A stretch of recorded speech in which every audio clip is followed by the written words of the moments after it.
Ya, Assalamualaikum warahmatullahi wabarakatuh. Kembali lagi bersama saya Ilmi Ihsan dari Vesta Indonesia. Kali ini kita akan kembali melakukan Tanikes. Dan Alhamdulillah hari ini kita bersama founder dari Grow Tani Indonesia, Kak Muhammad Rifki Darmawan. Selamat sore, Kak. Sore Ilmi. Ya. Nah, kita akan bercerita banyak mengenai bagaimana proses dari Kak Rifki mengembangkan Grow Tani Indonesia. Nah, mungkin yang pertama, Kak, kita bisa mungkin perkenalkan diri dulu kepada penonton. Oh iya. Ada sebutan untuk penonton ya? Belum ada, Kak. Oh belum ada. Oke, teman-teman, saya Muhammad Rifki Darmawan. Saya biasa dipanggil Rifki. Saat ini kesibukan saya fokus mengembangkan dan membangun Grow Tani agar supaya banyak petani-petani yang seperti juga Vesta Indonesia garap itu banyak yang dibantu dan kejayaan petani ini bisa kembali seperti sedia kala. Mungkin seperti itu dari saya. Kembali menjayakan petani. Ya. Nah, mungkin Kak bisa diceritakan bagaimana awalnya ide mengenai Grow Tani ini muncul. Dulu yang mungkin perlu diketahui oleh teman-teman. Ya, sebenarnya Grow Tani ini muncul 2 tahun yang lalu ya. Kita riset selama 2 tahun. Ide ini saya dapat dini hari. Jadi sebenarnya lucu Mas Ilmi. Waktu itu saya dalam keadaan gabut. Saya kan kalau gabut begitu saya feelingnya ya pasti keliling jalan, meskipun jalan kosong. Nah, itu hari saya keliling-keliling tanpa sengaja, nggak tahu apa yang mengarahkan saya, tiba-tiba masuk ke Pasar Terong. Lalu saya singgah di Pasar Terong itu, ini apa? Saya bertanya-tanya begitu lama tuh, ini apa? Nah, yang pertama itu, yang saya lihat itu adalah proses bongkar muat hasil-hasil panen dari para petani yang di drop off masuk di pasar-pasar tradisional. Nah, selesai dari situ, di jalan itu saya kepikiran, apa nih yang bagus digarap di sektor yang tadi saya jumpai itu. Saya masuk rumah, ada PR yang saya bawa pulang. Saya langsung catat. Nah, di rumah itu, pertama itu sebenarnya bukan petaninya yang muncul, tapi bagaimana pengembangan di pasar tradisional itu. Nah, saya catat. Akhirnya saya putuskan untuk kembali lagi ke pasar. Tapi di pasar yang berbeda. Nah, di pasar berbeda ini, saya tanya-tanya para pedagang. Ini Ibu hasil-hasil yang kita jualkan ini dari pertanian ya? Iya. Oh iya. Akhirnya pulang dari situ lagi, ada PR lagi yang saya bawa pulang. Dan ternyata dari hari pertama saya keliling, terus hari kedua saya dapat PR tentang muncullah ini masalah di sektor pertanian. Akhirnya saya kembali catat, berproses 1 minggu, akhirnya saya betul-betul belajar otodidak apa ini sektor pertanian. Jujur saja Mas Ilmi, saya ini bisa dibilang awalnya adalah orang yang sangat awam tentang pertanian. Bahkan saya pernah melihat pertanian ini ya begitu-begitu saja. Saya bisa dibilang hampir nggak peduli di sektor ini. Hampir tidak peduli. Tapi ketika saya memutuskan untuk riset ke lapangan, keliling ke daerah-daerah selama 2 tahun itu, akhirnya saya mulai tertarik dan sebenarnya ada kisah unik yang saya alami pada saat saya ke lapangan, ketemu petaninya. Saya ketemu petani itu menangis sebenarnya. Wah, bisa mungkin Ya, sebenarnya saya tuh melo, Mas. Jadi awalnya ini karena gabut, terus keliling ke Pasar Terong, tanpa sengaja masuk Pasar Terong. Saya lihat suatu proses yang saya anggap ini agak menarik. Terus Sudah, saya putuskan untuk riset sampai ke lapangan. Kadang dia memang tidak dilihat dulu kan? Dari luar. Dari jalan itu banyak aspirasi yang muncul biasanya. Nah mungkin nggak bisa diceritakan yang pas menangis karena itu hari saya di Pinrang. Ya, di Kabupaten Pinrang. Saya ketemu namanya itu Pak Muhyiddin. Pak Muhyiddin. Saya ingat betul. Pak Muhyiddin ini adalah seorang petani padi sawah. Tapi dia hanyalah petani penggarap. Petani penggarap. Lahannya orang yang dia kelola, dia yang beliau garap. Nah, Pak Muhyiddin ini punya anak tiga dan semuanya sekolah. 2 orang itu kuliah pada waktu itu. Nah, saya tanya, Pak Muhyiddin, mohon maaf nih saya tanya, berarti Pak Muhyiddin ini berbicara salary atau penghasilan di sektor pertanian, berarti luar biasa. Karena mampu menyekolahkan 3 anak itu. 2 kuliah. Mungkin Mas Ilmi tahu lah, menyekolahkan anak itu perjuangannya luar biasa. Iya, betul. Meskipun saya sebenarnya belum juga punya anak ya. Tapi bisa dilihat. Bisa dilihat. Nah, akhirnya saya tanya, ini berapa penghasilan Bapak jadi petani penggarap? Ya. Muncullah satu persatu yang dihadapi oleh Pak Muhyiddin ini. Nah, saya gali lagi, luar biasa. Hari ini kan kita sudah bisa lihat sektor pertanian ini adalah penyumbang pendapatan domestik bruto kedua di negara kita. Tapi berbicara nilai tukar di petani itu masih sangat rendah. Nah, saya tanya, ini Pak Udin cara menyekolahkannya seperti apa, Pak? Ini beasiswa. Disekolahkan karena beasiswa. Seandainya Pak Muhyiddin ini hanya mengandalkan pendapatan itu, maka anaknya semua sudah putus sekolah. Ini masalah. Karena kita berbicara tentang regenerasi. Kita berbicara regenerasi. Lalu, ini yang membuat saya sedih pada waktu itu.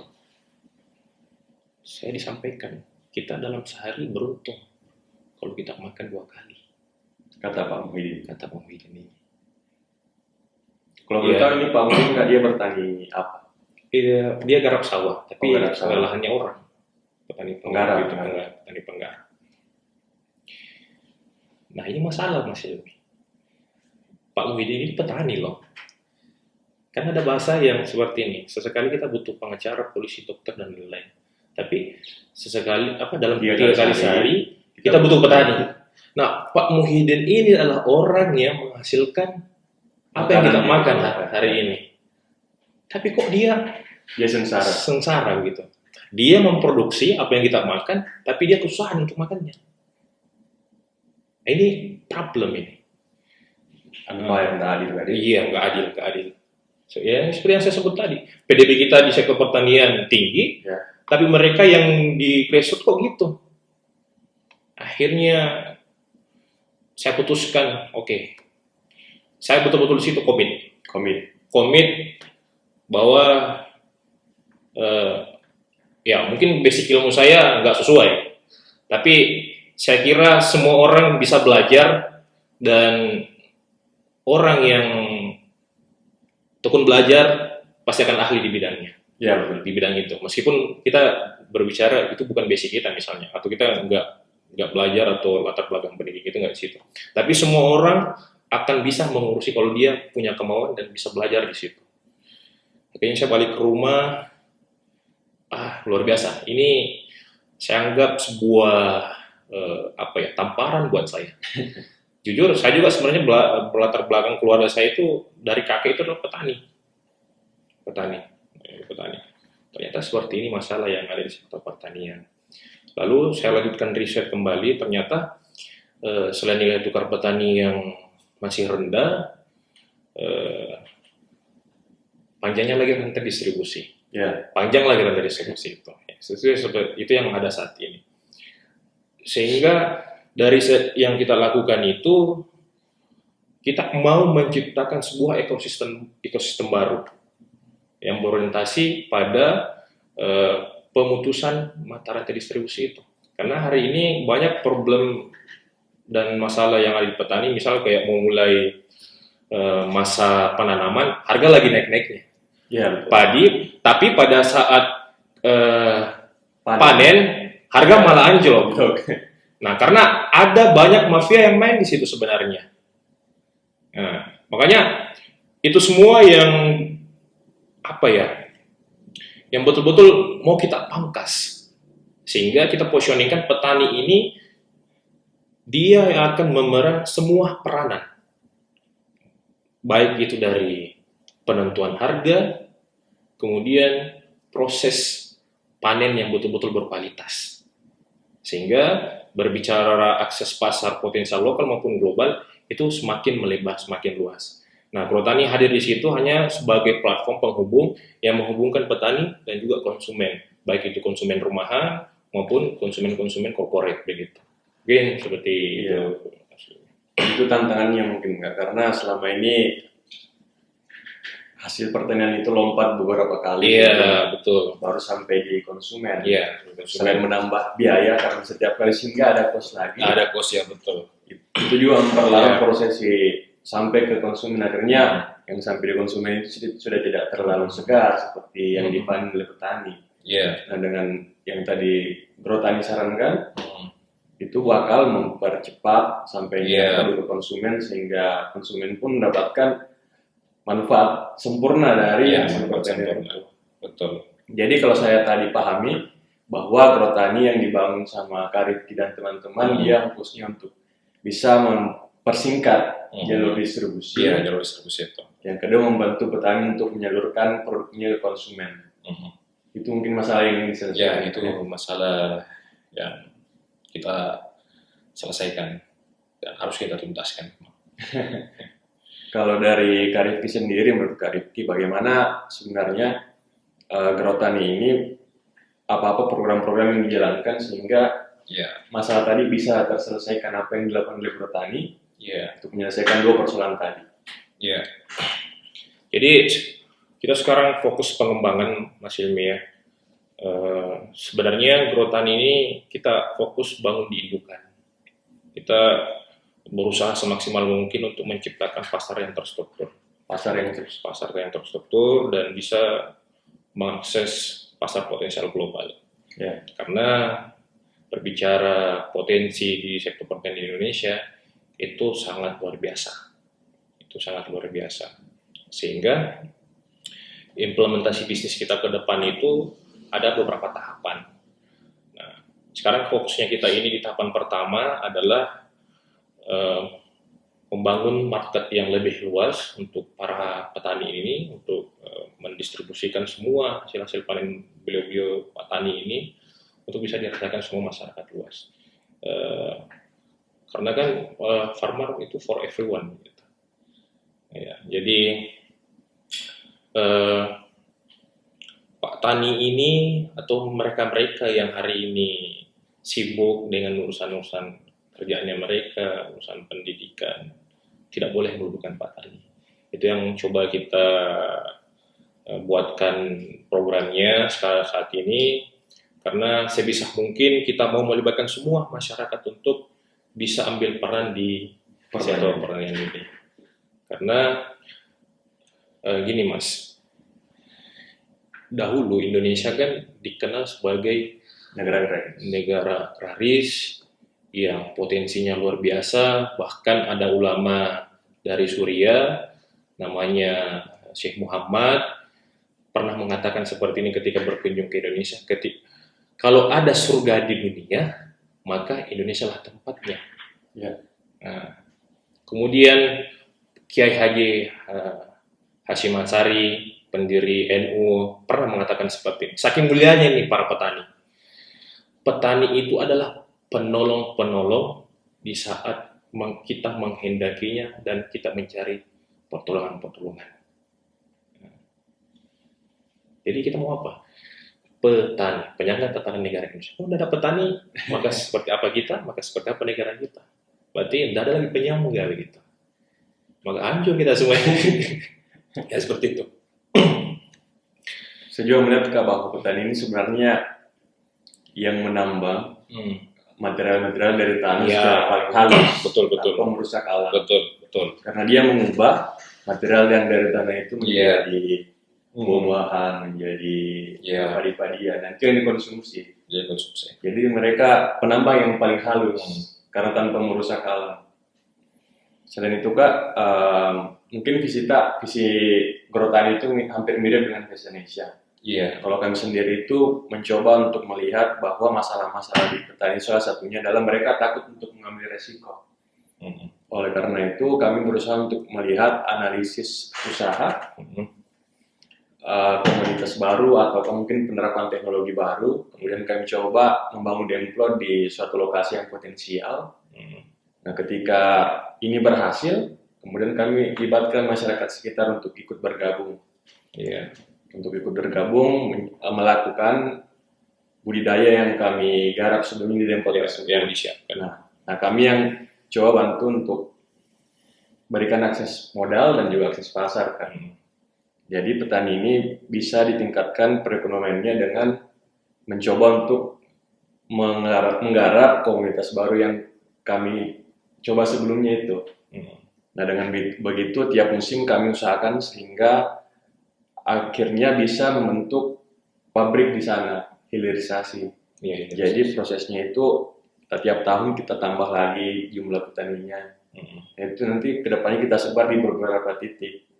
Jadi kami harapkan bisa membuat pemuda-pemuda di desa punya tempat sehingga tidak perlu lagi ke kota untuk urbanisasi. Iya. Sehingga bisa mengurangi pengangguran yang ada di desa dengan melibatkan masyarakat tadi, karena kita juga selain bekerja sama dengan bank, kita juga punya sistem crowdfunding kan. Iya. Jadi mungkin visi Grotani dan Betul. sebenarnya sama, cuma metode yang berbeda. Iya. Itu kita senang sekali bahwa semakin banyak orang yang ambil peran di sektor ini, itu kan makin banyak orang terbantu. Ya. Nah, kita para milenial yang seperti ini, susah kita harus sebisa mungkin untuk terlibat dan melakukan inovasi-inovasi yang luar biasa. Karena gini sebenarnya, kalau kita tarik kembali ke permasalahan yang ada di petani, nah saya ada poin yang saya tangkap dari ilmu tadi bahwa ada banyak problem yang betul-betul harus diselesaikan. Nah, masalah sekarang itu adalah banyak sekarang lahan-lahan yang dialihfungsikan menjadi real estate. Nah, kalau lahan pertanian sudah mulai kosong, maka gimana mau bertani? Itu tadi. Nah, sementara kita kan ini sebenarnya negara agraris. Kekayaan alam kita melimpah. Sektor pertanian itu sangat potensial. Nah, kadang kita perlu menyadarkan bahwa anak-anak muda ini nggak boleh melek pertanian. Harus melek pertanian gitu ya. Harus melek pertanian. Sorry. Harus melek pertanian. Harus melek pertanian. Betul-betul harus punya visi. Karena mayoritas hari ini, mayoritas anak muda yang kuliah di kota, itu mereka semua adalah anak-anak petani, berasal dari keluarga petani. Nah, kita nggak bisa melupakan itu semua. Karena penyangga tatanan negara Indonesia, ya petani, pemuda, tani itu luar biasa sekali kalau kita bisa betul-betul garap secara efektif, secara menyeluruh. Ada lagi satu yang unik ini sebenarnya yang pernah saya dapati di lapangan. Mungkin kita sudah pernah ngobrol sebelumnya ya Ilmi. Ketika kita di lapangan masih banyak yang kita jumpai mereka yang bertani itu adalah usia 50 ke atas. Banyak para milenial yang melihat ini pertanian satu sisi begitu. Ini apa ini? Padahal ini kan sesuatu yang luar biasa. Kalau kita melihat dengan mata terbuka, maka luar biasa yang bisa kita maksimalkan di sini. Dan ini akan menjadi tolak ukur bagaimana kemajuan bangsa ke depan. Ya.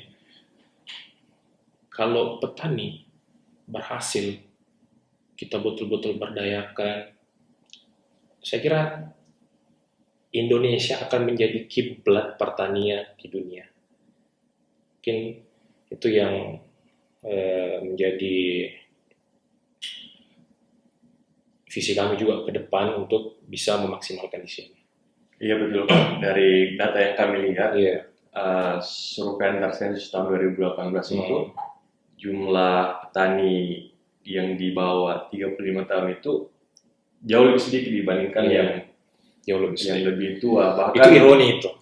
Bahkan yang di atas 55 tahun itu Kak, ada sekitar 10 jutaan, sementara yang di bawah 24 tahun hanya sekitar 1 juta. Artinya ya petani yang bakalan berhenti kan suatu saat nanti, yang di atas 55 tahun bakalan berhenti. Sementara yang penggantinya itu tidak seimbang. Iya.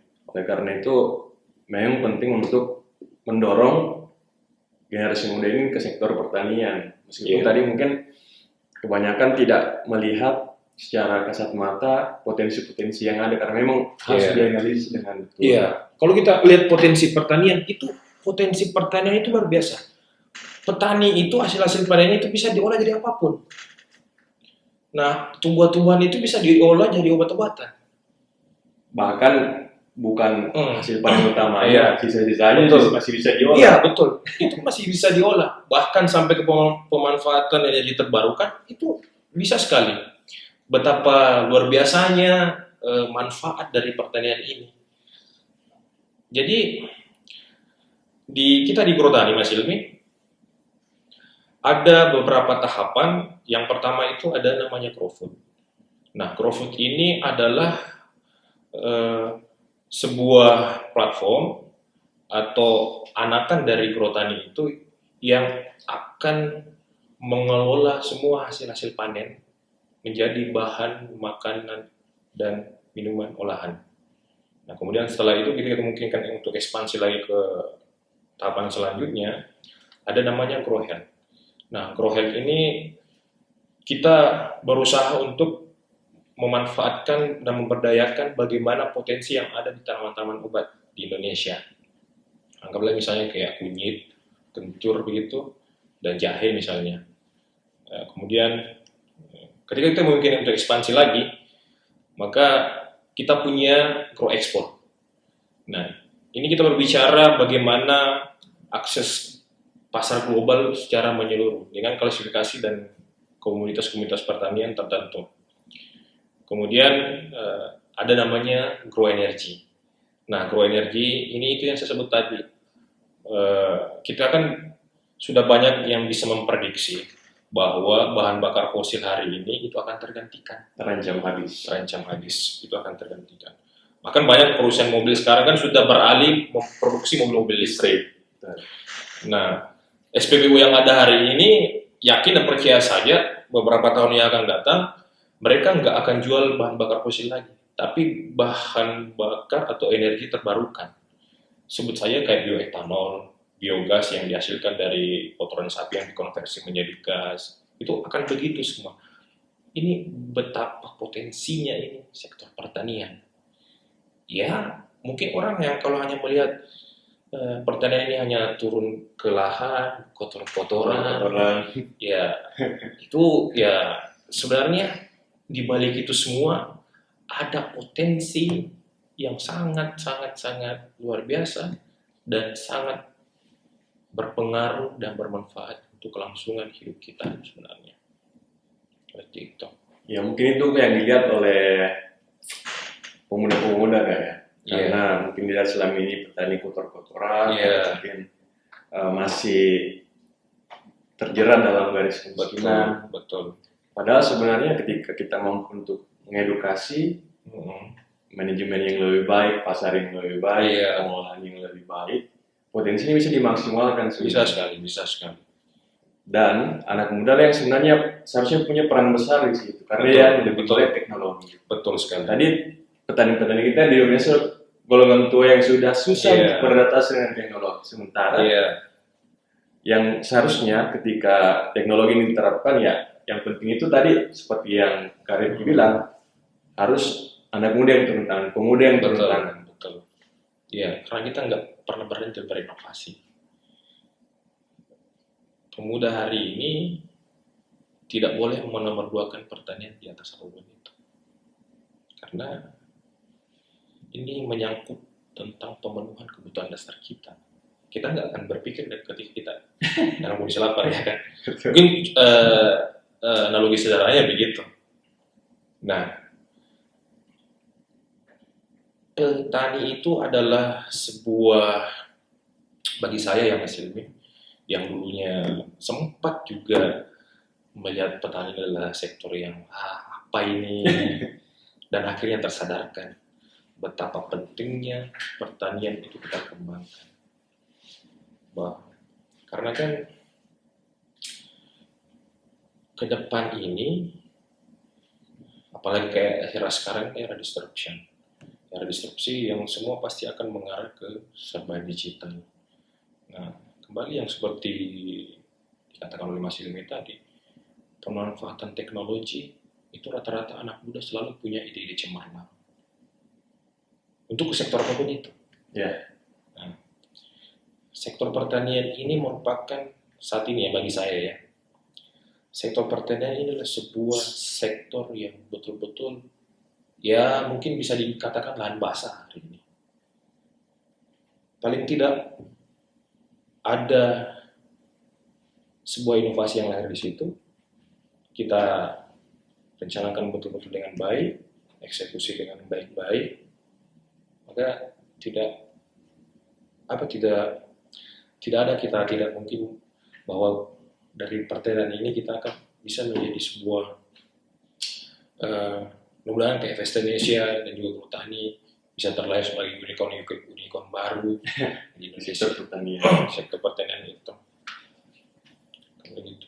Ya betul Kak, momentum digitalisasi ini seharusnya juga dimaksimalkan di sektor pertanian, sehingga negara kita yang dikenal sebagai negara agraris tetap bisa mempertahankan status itu dengan memanfaatkan momentum digital ini Kak. Iya betul.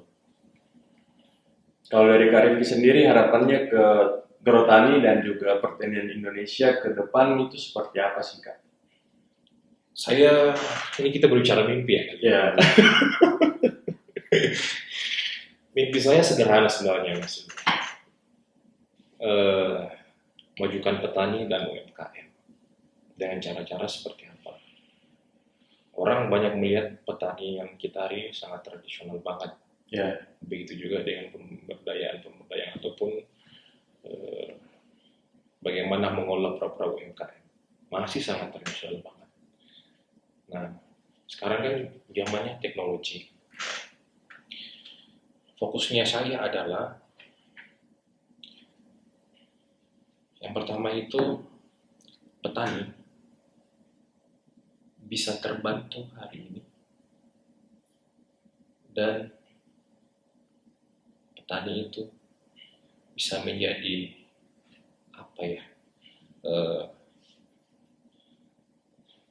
saya bahasakan mungkin seperti ini.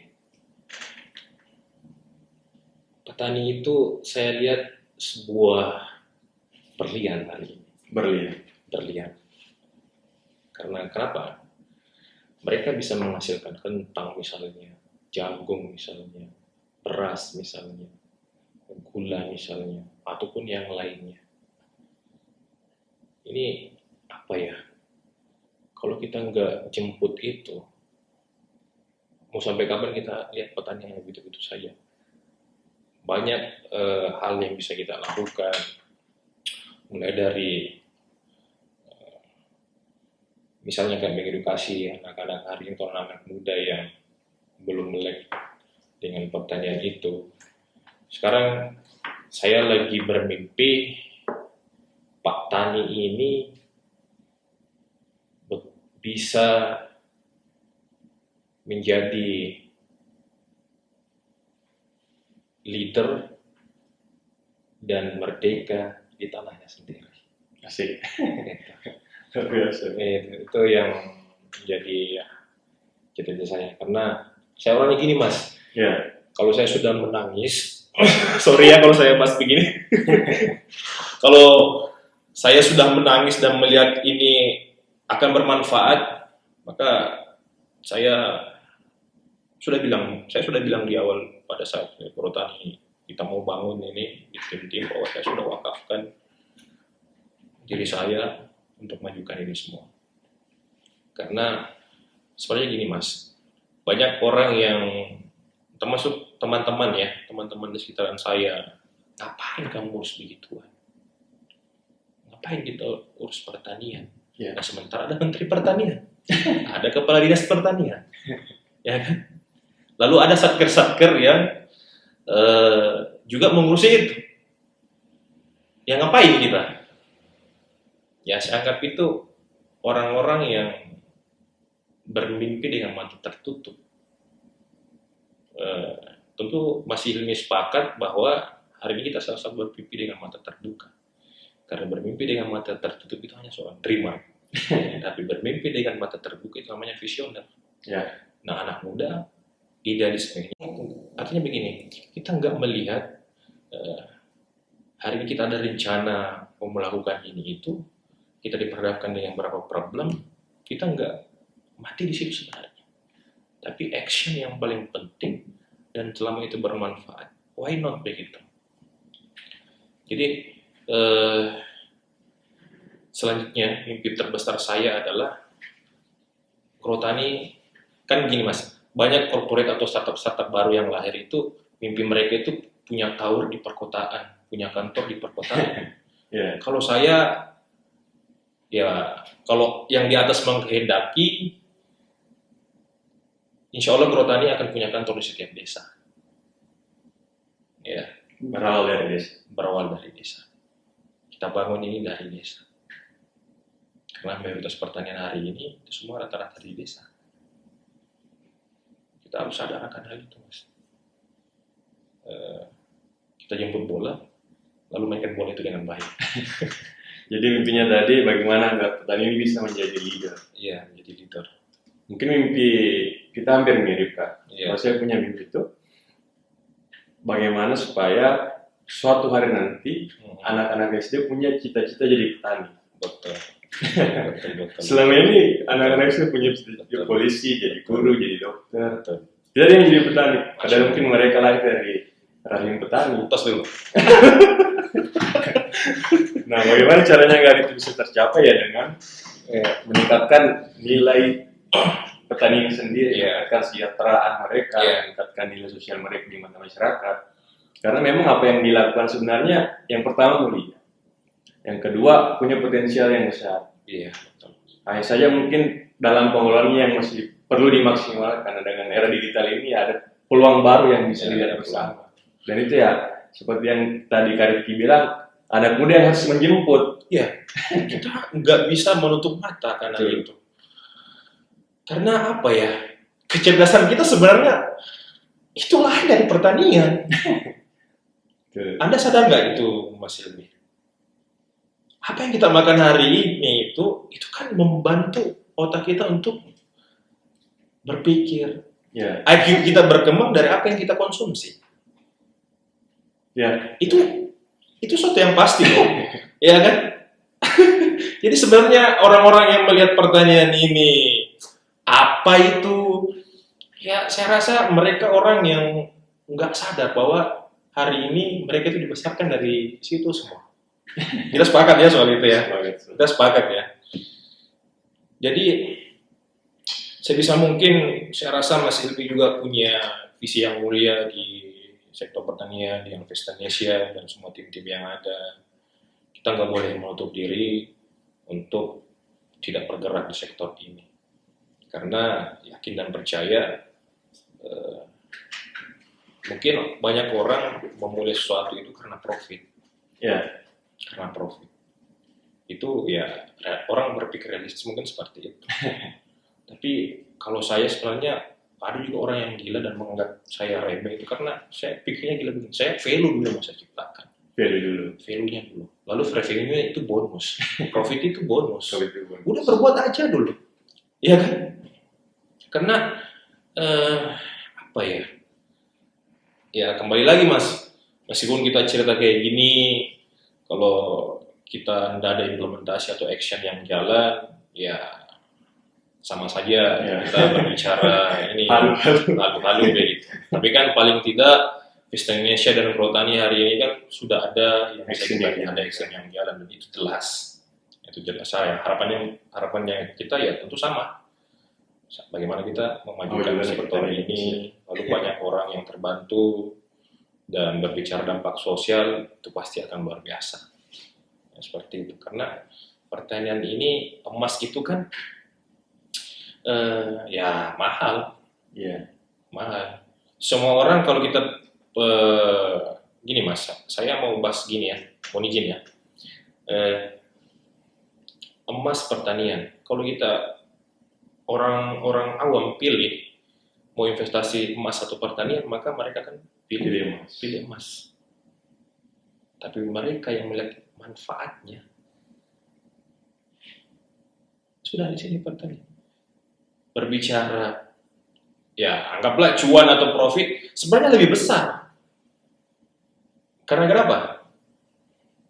Mereka hari ini para petani-petani sebenarnya ya Mas ya, sebagian petani-petani yang berhasil itu yang beli emas dari pertanian. Tidak ada orang yang invest emas atau apapun itu istilahnya saya beli emas misalnya, lalu saya mau buka lahan. Mesti begitu ya kan? Ada mungkin Mas Ilmi tangkap nih maksud saya. Atau ada yang agak kurang ya? Jual emas. Ada yang jual emas, ada yang beli lahan. Biasanya yang dari lahan, kemudian beli emas, investasi ya, gitu. Jadi, ayolah anak muda, ayo bergerak, jangan lelah terus berkarya. Iya betul. Apa yang Kak Arif sampaikan tadi, setelah kami perhatikan beberapa komoditas itu, bahkan ketika dilakukan penerapan teknologi baru, memang analisis cash flow-nya itu lebih bisa bahkan 2 kali sampai 3 kali lipat dibandingkan modal, dibandingkan kita mungkin investasi di emas yang hanya mengikuti harga emas atau mungkin di reksadana. Ya, reksadana. Potensi di pertanian itu bisa 2 kali sampai 3 kali lipat. Bahkan ada komoditas yang sampai 8 kali. Hanya saja ya petani kita masih sulit untuk memulai berpindah. Dari misalnya komunitas yang sekarang itu dia hanya fokus di beras, sementara sebenarnya ketika dia coba untuk budaya lain, dia lebih profit, akan tetapi ya ketakutan mereka takut untuk mengambil resiko. Jadi itu mungkin peran yang diambil Indonesia. Jadi kami pertama kali yang mengambil resiko tersebut, ketika berhasil ya kita ajak petani untuk sama-sama menggarap budaya tersebut, sehingga dia bisa beralih karena petani tadi yang ingin kami selesaikan di petani ini, mereka takut untuk ambil risiko, dan kami yang lakukan pertama kali ketika mereka sudah melihat ada yang berhasil, mereka melihat dengan mata. Ketika sudah ada contoh baru mereka mau ikut, jadi seperti itu yang dilakukan. Ya mudah-mudahan nanti Mas Ilmi Perhutani dan Vista Indonesia bisa kolaborasi untuk memajukan petani dan UMKM ini, karena pertanian dan juga UMKM itu adalah sumber fundamental dari kemakmuran nasional. Nah, kita betul-betul harus bisa, karena begini, banyak orang yang bilang kita nggak boleh melek politik. Kita harus melek politik. Tapi hari ini saya harus juga katakan bahwa semua orang harus melek pertanian. Karena sekali lagi saya sampaikan bahwa pertanian itu tidak bisa dinomorduakan di atas apapun itu. Betul Kak, betul. Hari ini saya mulai kan bisa mempromosikan pertanian lewat Instagram, lewat Indonesia, lewat akun pribadi saya, agar orang-orang paham bahwa pertanian itu punya potensi. Pertanian itu profesi yang mulia, dan profesi yang bisa membuat kita sangat menjanjikan, itu menjanjikan, dan banyak pelaku-pelaku usaha hari ini mulai tersadar juga sebenarnya. Kan? Mulai tersadar bahwa sektor pertanian ini sesuatu yang luar biasa. Nah itu tadi, semakin banyak kita ambil peran di sini, maka saya rasa itu akan semakin bagus, semakin baik, dan akan banyak petani-petani yang akan terbantu Dan karena begini, banyak petani yang terbantu, hasil panen melimpah, maka kecerdasan anak-anak juga pasti akan meningkat. Karena apa yang kita konsumsi itu dari pertanian itu sangat berpengaruh untuk pengembangan anak-anak kita. Betul. Sampai ke generasi-generasi yang akan datang. Dari pertanian itu ya, Iya, betul. anak-anak bisa Betul. terjaga. Ya mungkin Kak Rifki ada kata-kata penutup untuk penonton kita. Jadi gini Mas Ilmi, mungkin saya masih dalam keadaan belajar ya, tapi ini bahasa saya dapat dari ketika saya berkunjung ke daerah-daerah melakukan riset. Ini saya anak muda aja ya, Bapak ya. Jadi teman-teman sekalian, para milenial, para anak muda, hari ini kita harus sadar betapa mulianya, betapa luar biasanya potensi pertanian yang ada di Indonesia.